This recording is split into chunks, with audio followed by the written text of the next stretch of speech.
আসসালামু আলাইকুম দর্শক বন্ধুরা, নিহিকা কিচেনে আপনাদের সবাইকে স্বাগত। আজকে হাজির হয়ে গেলাম সবার পছন্দের একটা রেসিপি নিয়ে। আজকে রেসিপিতে আছে সরষে ইলিশ।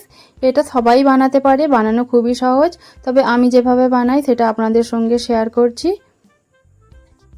সরষে ইলিশ বানানোর জন্য এখানে আমি 5 পিস ইলিশ মাছের পিস নিয়েছি, আর এর মধ্যে আমি পরিমাণ মতো লবণ, হলুদ গুঁড়ো আর অল্প একটু সরষের তেল দিয়ে ম্যারিনেট করে রেখে দিচ্ছি। তো আমি সমস্ত কিছু দিয়ে ভালোভাবে প্রত্যেকটা মাছের পিসের মধ্যে ভালো করে মাখিয়ে নিচ্ছি। এবার এটা আমি 20 থেকে 25 মিনিটের জন্য ম্যারিনেট করে রেখে দেব। এখন আমি একটা বাটির মধ্যে 3 টেবিল চামচ কালো সরষে নিয়ে নিচ্ছি। এখানে আপনারা বড় দানার সরষেটা নেবার চেষ্টা করবেন। আর নিয়ে নিলাম 3টে কাঁচা লঙ্কা আর অল্প একটু লবণ। কাঁচা লঙ্কা আর লবণ দিয়ে সরষেটাকে আমি পেস্ট করে নিচ্ছি। লবণ আর কাঁচা লঙ্কা দিয়ে পেস্ট করলে সরষের তেতো ভাবটা চলে যায়।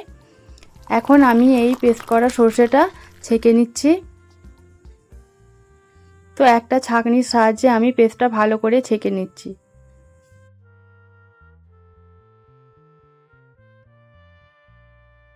তো পুরো সরষের পেস্টটা আমি ছেঁকে নিয়েছি। এখন কড়ার মধ্যে আমি পরিমাণ মতো সরষের তেল দিয়ে দিলাম, আর দিয়ে দিলাম 1 চামচ কাশ্মীরি লঙ্কার গুঁড়ো, 1 চামচ হলুদ গুঁড়ো। এবার তেলের সঙ্গে এটা একটু কষিয়ে নিচ্ছি। এবার এর মধ্যে দিয়ে দিলাম 3টে চেরা কাঁচা লঙ্কা। আপনারা চাইলে এখানে কালো জিরেও ব্যবহার করতে পারেন। এবার আমি সেই পেস্ট করা সরষেটা এর মধ্যে দিয়ে দিলাম। এবার ভালোভাবে আমি নেড়ে চেড়ে নিচ্ছি। এখন আমি লবণ ব্যবহার করছি না, কারণ সরষেটা বাটার সময় আমি লবণ ব্যবহার করেছিলাম। এবার মাছের পিসগুলো এক এক করে এর মধ্যে দিয়ে দিলাম।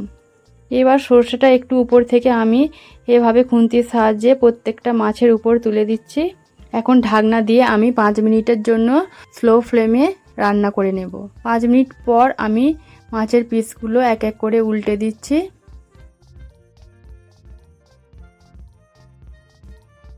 আবারও আমি 5 মিনিটের জন্য রান্না করে নেব। তো 2 পিঠ আমি রান্না করে নিয়েছি ভালোভাবে।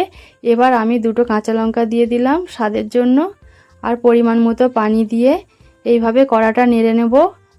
এখানে এখন হাতা ব্যবহার করব না, এভাবে নেড়ে চেড়ে মশলাটা মিশিয়ে নিতে হবে।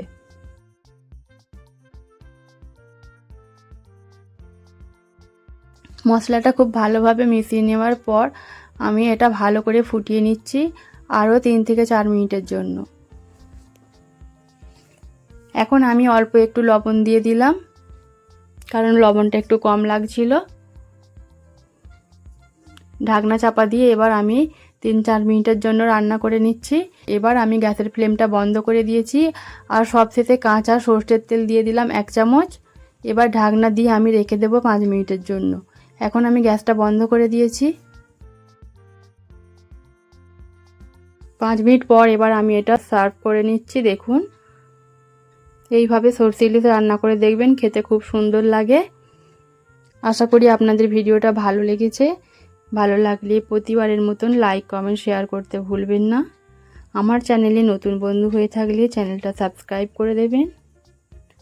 আজকের জন্য এই পর্যন্তই। দেখা হচ্ছে পরবর্তী ভিডিওতে নতুন কোনো রেসিপি নিয়ে। সবাই ভালো থাকবেন, সুস্থ থাকবেন। আল্লাহ হাফেজ।